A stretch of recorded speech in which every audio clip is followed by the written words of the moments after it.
네, 시청자 여러분 안녕하십니까, 김우진입니다. 연봉 몇억 원을 줘도 지역에서 의사 구하기가 어렵다더니 지역 보건소 역시 상황은 마찬가지입니다. 현재 춘천, 속초, 동해, 태백, 고성군의 보건소장 자리는 공석이거나 직무대행체제로 유지되고 있는데요. 지난해 6월부터 의사 보건소장을 구하고 있는 춘천시 보건소는 지금까지 지원자가 한 명도 없었고, 태백시 보건소는 1년 넘게 의사 보건소장을 구하다 포기하고 지방보건사무관 등 공무원으로 대체하기로 했습니다. 지난해 의사뿐만 아니라 한의사, 치과의사, 간호사, 약사도 보건소장으로 채용할 수 있는 법안이 국회 문턱을 넘었지만 의사 보건소장 구인난은 여전한데요. 지역 의료 체계의 붕괴는 지방 소멸을 가속화시키는 만큼 정부의 종합적인 대책이 시급해 보입니다. 강원도의 오늘과 소통하는 시사 큐레이터 생방송 더 인사이드 지금 시작하겠습니다.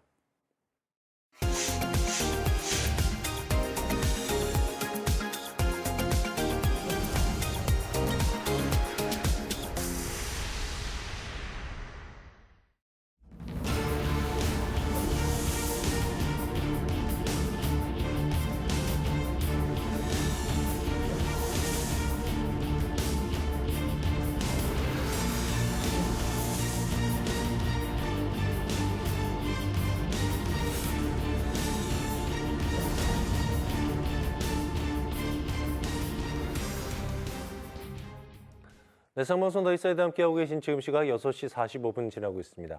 한 주간의 가장 핫한 이슈를 탈탈 털어드리는 시사인 이슈 시간인데요. 오늘도 진보와 보수를 대표하는 두 분 전문가와 함께하도록 하겠습니다. 국회의원에서 재논객으로 들어온 정치계 풍운화 황영철 전 국회의원, 교수계 핵인싸 돌아온 까레이스키 김영식 교수와 함께합니다. 어서 오십시오. 네, 안녕하세요. 네, 안녕하세요. 오늘은 잘 보이게 또 이렇게 특별히 그러게요. 명찰을 달고 가슴에 품고 여러분과 함께 진행을 하게 됐습니다. 시청자들에 대한 서비스가 아닌가 생각이 드네요. 그렇죠. 잘하셨네요. 예, 좋습니다. 이준석, 이낙연 전직 여야 대표들이 잇따라 신당 창당을 추진하면서 제3지대 돌풍이 이번 총선 판세를 흔들 최대 변수로 떠올랐습니다. 그래서 오늘 시사인 이슈에서는 제3지대 새바람 일으킬까라는 주제로 탈탈 털어볼까 합니다. 이낙연 전 더불어민주당 대표 바로 어제였죠? 새로운 미래 창당 발기인 대회 열고 신당 창당 작업 시작을 했습니다. 일각에서는 민주당에서 당대표하고 국무총리 등 누릴 거 다 누리면서 꽃길만 걷다가 명분 없는 탈당을 했다는 비판도 나오고 있는데 황 전 의원님 어떻게 보고 계세요? 글쎄요, 뭐 민주당에서는 떠나가는 분 뒤에서 아주 총을 세게 쏜 것 같은데 네. 사실 제가 이낙연 대표하고는 개인적인 좀 인연이 있어요. 제가 18대 국회의원 처음 이제 초선 의원 들어갔는데 상임위를 농해수위를 했는데 그때 이낙연 위원장이 농해수위 위원장님이셨어요. 근데 워낙 진중하고 그리고 또 여야를 떠나서 굉장히 합리적으로 상임위를 운영했던 분이기 때문에 저는 개인적으로 굉장히 정치적으로 본받을 만한 선배님이다 이런 생각을 했기 때문에 늘 좋은 모습으로 봤는데 어쨌든 이번에 불가피한 선택을 하지 않았나 생각이 들어요. 그리고 어떻게 보면은 이낙연 전 총리 입장에서는 아마 정치 일생에 있어서 최고의 승부수를 던졌다. 왜냐하면 이제 이번 총선을 치르면서 이재명의 사당화된 민주당을 더 이상 지켜볼 수 없다. 그리고 본인이 생각하기에는 아마도 민주당이 더 오랫동안 이재명 체제로 가지는 않을 거다라는 생각을 한 것 같아요. 그래서 나가서 새롭게 민주당을 받아들이기 위한 어떻게 보면 새로운 진지를 구축하기 위한 그런 선택을 한 것이 아닌가 이런 생각이 드는데 과연 이것이 성공할지 또 실패할지는 모르는 일이죠. 그럼에도 불구하고 어쨌거나 전반적인 이런 정치 상황 속에서 저는 민주당을 버린 것이 아니라 민주당을 새롭게 받아들일 그걸 토대를 만들기 위한 정치적 승부수를 던졌다 이렇게 생각이 듭니다. 교수님께서는 어떤 해석 주시겠습니까? 꽃길만 걸어온 게 맞고요. 그리고 이기적 정치적 판단이다 하는 것도 저는 맞다고 생각합니다. 사실 이낙연 전 대표가 탈당의 원인은 사실 본인도 있지만은 그동안에 이낙연 그 전 대표를 지지했던 사람들 사실 그분들이 이번에 공천을 받기는 어려운 상황들이거든요. 그러니까 본인도 그렇지만은 사실 그분들의 정치 생명을 이어가기 위해서는 어떻게든 어떤 새로운 그룹이나 팀을 만들지 않으면은 사실 정계로 진출하기는 어려운 상황이었다라고 생각이 들고요. 결국 뭐 자기 자식들 살리기 위해서 이낙연 전 대표가 이런 결단을 내린 게 아닌가 하는 생각도 들고요. 그리고 또 하나는 뭐냐면 사실 이번에 윤석열 정부가 탄생하게 된 이런 이유 원인 그 제공 중에 한 명이 저는 아니면 민주당 쪽에서는 이낙연 전 대표다라고 지금 얘기하고 있거든요. 그런 상황에서 이제 2년이 지나고 지금 이제 윤석열 정부에 대한 어떤 지지도 그다음에 이제 문제점들이 드러나고 있는 이 시점에서 사실 민주당에다가 힘을 보태도 시원찮을 텐데 또 그걸 나가가지고 새로운 당을 만들어가지고 더불어민주당을 공격하겠다라고 하는 것은 좀 너무 비열하다 하는 생각도 듭니다. 그렇군요. 민주당을 탈당한 원칙과 상식 소속 의원 등도 이 앞서서 14일이죠. 신당 창당 준비위원회 출범시켰습니다. 이 자리에 함께한 이낙연, 이준석 전 대표가 미묘한 견해 차이를 보였어요. 이낙연 전 대표는 텐트를 크게 쳐달라 뭐 이런 의견을 표명을 했고 이준석 전 대표는 총선만을 위한 떴다 방식의 이합 집산은 안 된다고 표현을 했습니다. 연대는 공감을 표했지만은 미묘한 견해차를 보였는데 교수님께서는 어떻게 보셨어요? 기본적으로 정체성이 다르지 않습니까? 한쪽은 이제 뭐 진보, 한쪽은 이제 보수인데 저는 지금 얘기하고 있는 대로 정체성이 전혀 다른데 모아가지고 적과의 동침을 한다고 하면 그동안에도 이런 경우는 많이 있었지만 성공한 예가 없었던 것은 뭐냐면 결국은 맞지 않으면은 이게 이합집산을 해놔도 결국은 깨지게 된다는 겁니다. 네. 그렇게 되면 결국 이제 자기 고향으로 찾아가야 되는데 찾아가기가 쉽지 않겠죠. 저는 뭐 오래지 않아서 통합신당이 만들어진다 하더라도 불협 화음이 커질 가능성은 상당히 많다라는 것이고요. 단지 하나 지금 이준석 전 대표 같은 경우에는 어느 정도 여론몰이가 지금 이제 만들어지고 있잖아요. 그러니까 아마 이쪽은 좀 어느 정도 지지율이나 이러한 것들이 있을지 모릅니다. 하지만 지금 이낙연 전 대표 같은 경우에는 그런 모습들이 전혀 보이지 않고 있거든요. 뭐 강원도만 하더라도 그렇다고 하면은 사실 이니셔티브를 이준석 대표 전 대표가 가지고 나갈 가능성이 많은데 예. 그러면 이낙연 대표는 자기가 얻고자 하는 것들이 여기서 뭐가 있느냐는 거죠. 저는 뭐 그렇게 많지 않을 것 같습니다. 황 전 의원님 어떻게 보셨어요? 이제 이분 새로운 제3지대가 하나로 갈 수 있는 토대랄까요? 예. 그 어떤 지지 세력이라고 할까요? 이런 거는 결국은 지금 양당 체제의 양강 체제의 이런 정치적인 여러 가지 문제점들 이런 것들에 대해서 굉장히 식상해하고 있는 중도층의 국민들이 어느 쪽에 손을 들어줄 것인가? 과연 이것이 새로운 제3지대로 갈 것이냐? 아니면 결국은 양당으로 또 이렇게 뭉쳐질 것이냐? 이제 이런 건데 이 제3지대가 중도층을 잡기에 성공하면은 큰 빅텐트가 쳐질 수 있죠. 예.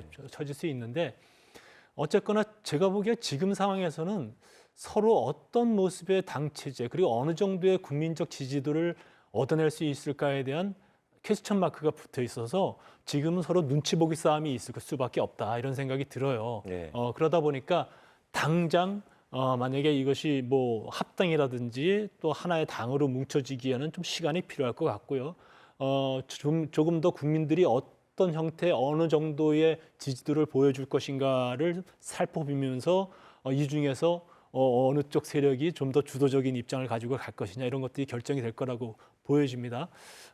아마도 이준석 전 대표 같은 경우는 그래도 지금 이런 신당들 중에서는 가장 높은 지지도가 여론조사에서 나타나고 있으니까 주도권을 쥐고 가려고 할 거라고 좀 보여져요. 그런 측면에서 봤을 때 무조건적인 뭐 합당이라든지 이런 빅텐트에 대해서는 조금 더 본인이 주도권을 가져가기 위한 어떤 정치적 제스처라든가 이런 부분들을 하고 있다. 저는 이렇게 생각이 듭니다. 이준석 전 국민의힘 대표는 신당 이름을 개혁신당으로 확정을 했습니다. 이번 주 토요일에 창당대회 열겠다고 밝혔죠. 두 분 보시기에 이낙연, 이준석 신당이 합칠 가능성, 낙준연대 가능성 크다고 보십니까? 낮다고 보십니까? 먼저 황 전 의원님. 당장은 좀 어려울 거라고 봐요. 네. 예, 그렇기 때문에 뭐 당장 합당 체제로 바로 가기는 어려운데 뭐 오늘 저기 금태섭 의원이 어쨌든 뭐 사진 찍는 것만 하지 말고 펜 가지고 모이자, 뭐 이렇게 해서 실무기구를 구성하자고까지 네. 얘기를 했는데 아직까지 아무런 이런 뭐 합당 시나리오와 관련된 움직임들이 구체적으로 있지 않기 때문에 상당 부분은 아마도 눈치 싸움이 이루어질 수밖에 없다고 보고요. 저는 제가 뭐 감히 좀 예측을 해보면 합당 형태로 가기는 대단히 좀 어려울 것 같다. 왜냐하면 그러기 위해서는 너무도 큰 차이의 이념적 스펙트럼이라든지 정책적 차이라든지 이런 또 지지 기반의 차이 이런 것들이 있는데 제3지대가 성공하기 위한 그런 하나의 목표로 어쨌든 뭐 비례대표라든지 등등을 하기 위한 전략적 연대 가능성은 대단히 높다 이런 생각이 좀 듭니다. 그렇군요. 교수님 어떤 의견 주시겠습니까? 뭐 저는 일단 반반이라고 보여집니다. 그런데 예. 이제 지금의 문제는 아니고요. 조금 있다가 이제 각 당에서 이제 공천을 시작하지 않습니까? 예. 그러면 공천을 못 받은 국민의힘의 현 의원들, 공천을 못 받은 더불어당의 현 의원들이 아마 쭉 빠져가지고 지금 제3지대로 같이 이제 합할 가능성들이 많다 이렇게 생각이 되어집니다. 예. 만약에 그랬을 때에 과연 어떻게 나눠 먹기를 정리를 할 것이냐 하는 것들이거든요. 만약에 그런 것들이 좀 성공한다고 하면은 사실 합당이라는 것들이 나름 의미가 있이 진행이 되겠지만 만약에 그게 아니고 거기서 불협화음이 일어난다고 하면은 일단 그거는 그거로 정리가 될 가능성이 많다. 그러니까 뭐 찻잔 속에 그냥 바람, 태풍도 아니고 그냥 바람으로 끝날 가능성이 많다 하는 것이고요. 일단 강원도만 보더라도 이준석 전 대표, 제가 이제 여러분들에게 물어봤는데 그쪽에서의 움직임은 그래도 좀 있는 것 같아요. 예. 하지만 이낙연 전 대표 측에서의 움직임은 아직은 나타나지 않고 있다라는 것들을 봤을 때 강원도 내에서도 흐름의 방향은 사실은 어떤 것도 명확하지 않다라는 거죠. 예. 그리고 8개 이제 지역구가 있는데 어쨌든 간에 선거가 획정이 되지는 않았지만은 그중에 과연 이분들이 몇 명이나 어떤 인사들을 추천할 것이냐 하는 것들을 봐도 우리가 이미 이해하고 있는 대로 뭐 큰 문제는 없을 것이다. 이렇게 판단하는 것 같습니다. 그렇군요. 현재 제3지대 정치 세력은 총 5곳입니다. 민주당 탈당한 원칙과 상식 의원들이 만든 미래 대연합이 있고요. 이낙연 전 대표의 새로운 미래, 이준석 전 대표의 개혁신당, 그리고 양양자 의원이 창당한 한국의 희망, 그리고 금태섭 전 의원하고 정의당 유호정 의원이 새로운 선택인데요. 이준석부터 유호정까지 정치 스펙트럼의 간격이 너무 커 보이거든요. 제3지대 빅텐트 성패를 가를 핵심 변수는 뭐라고 보십니까, 교수님? 뭐 결국은 지지율 아니겠습니까? 지지율이요. 예. 예. 그런데 이제 뭐 말씀드렸지만 워낙 이제 스펙트럼이 다양해가지고 사실 누가 누구를 지지해야 되는지. 근데 5개 중에서 그나마 이제 위기 의식을 좀 거대 양당이 가질 수 있다라고 하는 것은 그나마 3번. 그러니까 예. 이준석 전 대표의 개혁신당 정도일 것이다. 그런데 사실 이 경우에도 이준석 대표에 대한 반발도 많은 것이 어쨌든 본인은 현 정권이 탄생하는 데 지대한 역할을 했잖아요. 그런데 이제 와가지고 그것을 버리고 나가면 일단은 자기 반성이 먼저 있어야 된다라는 또 의견들이 많거든요. 예. 자기가 밀어놓고 안 되니까 자기가 이제 물러나니까 이제 와가지고 신당 만들어가지고 다시 공격하겠다? 이거에 대한 지지자들에 대한 어떤 뭐 얘기가 있어야 되는데 그런 것들은 없단 말이죠. 이런 것들을 생각했을 때 지금 모양새가 그렇게 아름답지만은 않다. 그러니까 지지자들 같은 경우에도 이거 계속 지지해야 돼. 하고 퀘션 마크를 찍는 경우가 적지 않을 것이다 라는 것이고요. 그나마 3번 정도가 확장 가능성이 있다. 여기는 이제 뭐 30대 혹은 MZ 세대 젊은이들이 그래도 모여 있다라고 예. 보면은 확장성은 그나마 좀 있지 않을까 이렇게 보여지는 거죠. 나머지 분들 같은 경우에는 글쎄 뭐 자기 한석 차지하기도 좀 어렵지 않을까 하는 생각이 듭니다. 황 전 의원님. 교수님이 이준석 신당에 대한 평가가 지난번보다는 좀 긍정적으로 좀 바뀌신 예, 것 많이 같아요. 호의적이신데요, 오늘. 그러게. 예. 그것까지 하면 좀 할 얘기가 별로 없어가지고. 예.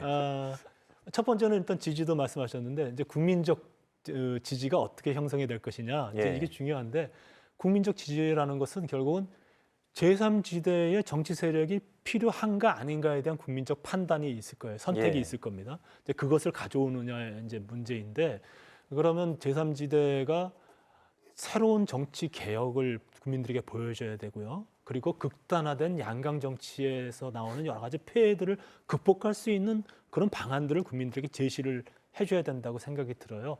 그것은 이제 어떤 제3지대 신당 스스로가 해야 될 몫이고요. 또 하나의 변수는 결국 이제 공천 과정입니다. 양당, 국민의힘과 민주당의 공천 과정에서 이 공천 과정이 국민들이 납득할 만한 공정성과 합리성을 확보해냈느냐. 그것이 아니라 정말로 좌파 챙기기에 급급해서 결국 이제 뭐 비윤 또 비명 세력들을 그런 공정한 절차가 아닌 형태로 해서 내치고 자기 세력들만 챙겨가는 그런 모습으로 만약 공천 과정이 보여진다고 한다면은 아마도 국민들은 상당히 이탈할 가능성이 있다. 네. 그래서 이런 두 가지 변수들이 앞으로 굉장히 중요한 요인으로 작동할 것이다 이렇게 생각이 듭니다. 저는 예. 그러니까 제3지대 지금 말씀하셨는데 뭐 인정합니다. 하지만은 유권자들이 입장에서 보면은 생각은 그렇게 하지만 그것이 투표로 예. 득표로 연결시키느냐 하는 것은 또 다른 문제거든요. 내가 지지하는 정당 그다음에 내가 지지하는 인사 이것들을 위해서 누구를 위해서 투표할 것이냐라는 거죠. 근데 그거는 명확하게 이미 나와 있잖아요. 그것을 바꾸려고 한다라고 하면은 상당히 큰 이슈가 터지지 않는 이상엔 저는 그렇게 크게 역할을 하지는 않을 것이다라고 봅니다. 이제 두 가지가 있어요. 그러니까 우리가 국회의원 선거는 이제 소선거 구체제로 치러지기 때문에 예. 지역구 선거에서는 결국 인물 싸움이 좀 있을 겁니다. 그러니까 이 제3지대에서는 지금까지 좋은 인물들, 어떤 커리어가 있는 인물들을 공천하는데 상당히 어려움을 겪을 거예요. 그렇죠. 그래서 지역별로 지역구 선거에서는 대단히 험난할 수밖에 없다 이런 생각이 좀 드는데 그것을 극복할 수 있는 것이 바로 이제 비례대표입니다. 그래서 국민들이 정당 투표할 때 어떤 성향의 투표를 할 것이냐가 거기서 또 나타나는데 어쨌든 지역구에서는 인물을 보고 하는 투표, 그다음에 또 정당 투표에서는 또 어떤 새로운 정치 세력의 탄생을 좀 도모하고자 하는 그런 투표 성향이 나타날 수도 있다. 이제 이런 측면에서 봤을 때는 또 다른 가능성이 보여진다 이렇게 생각이 들어요. 예. 어쨌거나 이런 여러 가지 국민들의 심리들을 각 정당들이 잘 알기 때문에 각 진영에서는 이런 국민들의 심리를 잘 파악하고 최대한 득표를 하기 위한 그런 노력들, 어떻게 보면 개혁의 노력들, 그다음에 좋은 인물들을 공천하기 위한 노력들이 뒤따라야 된다 이런 생각이 듭니다. 근데 지금까지 맞습니다. 그런데 그대로 제가 공천하는 걸 본 적이 없어요. 그러다 보니까 이제 당선 가능성이 이분은 높아요. 그럼에도 불구하고 공천을 안 주니까 뭐 무소속으로 출마하는 분들이 꽤 있거든요. 네. 그러니까 맞습니다. 이렇게 해야 되는데 절대 이렇게 하지 않을 것이다. 그리고 이번에도 비슷한 그림으로 흘러간다라고 하면은 말씀드린 대로 국민의힘의 유력 주자가 공천을 못 받았다. 그럼 당연히 무소속이나 개혁신당 제3지대로 갈 것이고요. 더불어민주당에서도 당선 가능성이 높은데 공천을 못 받았다. 이런저런 이유로. 그럼 당연히 제3지대나 무소속으로 또 출마할 거다. 저는 그렇게 생각합니다. 사실 과거의 제3지대 정당들은 모두 이렇게 명맥을 유지하지는 못했잖아요. 그나마 성공 사례가 김종필 전 총재 자유민주연합하고 안철수 의원의 국민의당 정도가 손꼽히는데 황 전 의원님께서도 과거에 제3지대 실현에 애쓰셨기 때문에 제3지대 논의가 좀 남다르게 다가오실 것 같은데 제3지대 과거 돌아봤을 때 아쉬웠던 부분 어떤 부분입니까? 제가 그 바른정당 창당할 때 네. 말씀을 좀 하시는 것 같은데 그때는 그게 뭐 지금의 그 제3지대하고는 조금 다른 상황이었죠. 어쨌든 네. 이 촛불 전국에서 보수 진영의 새로운 진출을 좀 구축하겠다는 그런 취지에서 그 반기문 총장을 대통령 후보로 추대해서 또 당선시키기 위한 그러한 틀이 필요했기 때문에 저희들이 부득이하게 이제 탈당을 해서 정당을 만들었고 그리고 바른정당에서 사실은 보수의 이 본류를 가져가기 위한 노력을 했죠. 그럼에도 불구하고 어쨌든 실패했기 때문에 전 실패한 것이 대단히 아쉽게 느껴지는 것은 보수 진영의 새로운 틀을 짜고 새로운 길을 국민들에게 보여줄 수 있는 기회를 굉장히 잃었기 때문에 아쉽다는 생각을 들고요. 또 하나는 아무리 노력을 해도 이 정당이 성공하기 위해서는 대통령 선거 국면에서 유력한 정치 후보자가 함께 있어야 되는데 그 당시에 반기문 후보가 끝까지 계속 선거를 치르지 않고 중간에 중도 사퇴를 해버렸어요. 그러니까 저희들이 예측하지 못한 상황이 벌어졌기 때문에 대단히 어려움을 겪을 수밖에 없었죠. 어쨌거나 그러한 노력들이 성공하지 못한 부분에 대해서 아마도 지금의 이제 보수 진영에서 대단히 역사적 경험, 정치적 역사적 경험으로서 어떻게 해야 되는지에 대한 좋은 교훈을 좀 남겨준 그런 사건이었다, 그런 일이었다 이렇게 생각이 들어요. 사실 여기저기서 이런 얘기도 나와요. 제3지대 빅텐트가 현실화되면은 국민의힘보다는 민주당 쪽의 악재 불리할 것이다. 이런 판단을 하는 분들도 있는 것 같거든요. 교수님 어떻게 보세요? 저는 그 반대라고 보여집니다. 반대로 보세요. 왜 그러냐면 지금 이제 이낙연 전 민주당 대표, 예. 그다음에 이제 이준석 국민의힘의 전 대표를 보면은 사실 국민의힘의 인사들이 이준석 전 대표인데 몰아주는 힘이 강하지 사실 민주당 인사들이 지금 이낙연 전 대표인데 몰려드는 것은 지금 거의 없어요. 이렇다고 보면은 사실 지금 뭐 경선을 하더라도 혹은 만약에 이제 후보자들이 나가서 하더라도 보수끼리 이렇게 나눠질 가능성이 많지 진보가 나눠질 가능성은 저는 그리 많지 않다 이런 생각이 되어집니다. 그렇다 그러면 이번 선거는 저는 더불어민주당이 오히려 더 유리하지 않을까 하는 생각이 들고요. 어차피 보수표가 나눠지는 거니까요. 그렇다고 보면은 지금 말씀하신 대로 이게 빅텐트가 저는 국민의힘 그러니까 보수 위주로 꾸려질 가능성들이 많다라고 저는 생각하는 거죠. 국민의힘이 오히려 좀 악재다 이런 판단을 해주는데 지금 황 전 강원도 의원은- 자체도 그러니까. 그러니까 네. 황 전 의원님 어떻게 보세요? 지금 같은 강원도의 상황은 전국 상황하고 좀 차이가 있는 것 같아요. 이제 강원도는 어쨌든 제3지대가 지금 끼어들 룸이 굉장히 좀 약하죠. 어떻게 예. 보면은 워낙 국민의힘의 보수 진영과 민주당 이 양강 진영이 공고하게 자리 잡고 있어서 사실은 이준석 신당 같은 경우도 다른 전국적인 지지도에 비해서 강원도는 굉장히 낮게 나타나요. 그만큼 강원도는 국민의힘과 또 민주당의 이 양강 구도가 워낙 강하다 이렇게 좀 보여지는데요. 예. 지금 어쨌든 이러한 이제 그 민주당의 악재라는 그런 이제 분석을 내놓은 것은 여론조사를 최근에 나왔던 여론조사를 보면 이제 그런 답들이 이제 나와 있는 거예요. 그런 흐름들이 나와 있는 거예요. 왜냐하면 양강의 지지자들은 이미 공고한데 중도층에 있는 사람들이 어느 쪽을 지지하고 있었냐라고 봤을 때 민주당 쪽에 더 손을 들어주는 그런 국민들이 많았다는 것이죠. 네. 그럼에도 불구하고 제3지대가 이렇게 출연할 경우에는 민주당에 대한 지지를 철회하고 이 제3지대에게 투표하겠다 이런 지지층들의 변화가 여론조사 지표상에서 나타나고 있어요. 그렇기 때문에 민주당이 더 악재다라는 그런 분석이 가능한 것이죠. 저는 충분히 그럴 수 있다라고 보여요. 그래서 어쨌거나 지금 이제 지금 상황에서는 그러한 지표가 있더라고 할지라도 당장 이제 선거가 치러지는 시점에 있어서 어느 쪽에서 중도층을 잡을 수 있는 그런 노력들이 국민들에게 읽혀지느냐, 예. 투표장에 가서 자기 당으로 투표할 수 있는 그런 좋은 대안들을 많이 내놓느냐가 그 승패를 가른다 이렇게 생각이 들어요. 저는 강원도는 중도층은요 거의 없다고 생각하고요.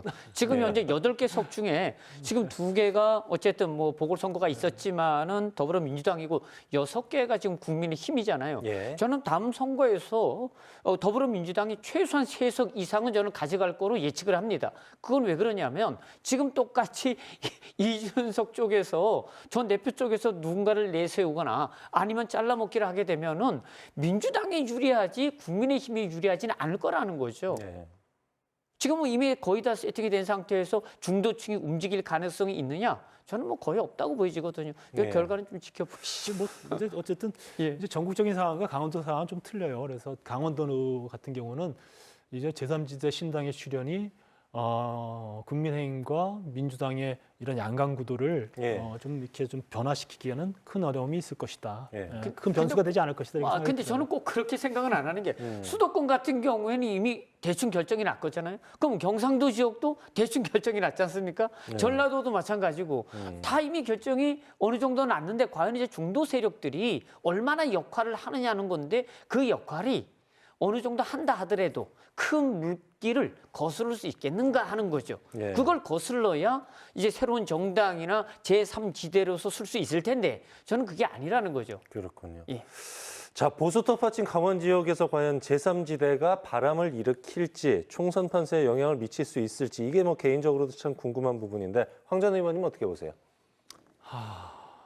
지금 뭐 지금까지 계속 얘기를 해왔습니다만 아마 그 전국적인 흐름에서는 어쨌든 제3지대에 대한 상당한 지지가 형성이 될 수도 있다라고 네. 보여지고 그래서 그런 흐름들이 이제 계속 선거 당일까지 어떻게 이어질까를 봐야 되는데 예. 어쨌든 선거라는 것은 또 국민들의 민심이라는 것은 뭐 살아서 움직이잖아요. 그래서 지금의 상황에서는 어떻게 좀 예단할 수는 없는데 그래도 지금 상황에서 어쨌든 총선의 그런 흐름들을 예측해 본다고 한다면은 무시하기 어려울 정도의 상황이 나타날 수도 예. 있다 이렇게 보여집니다. 그래서 제가 이렇게 분석을 하는 것은 어쨌거나 보수의 본류인 이제 국민의힘과 또 진보 진영의 민주당이 국민들이 과연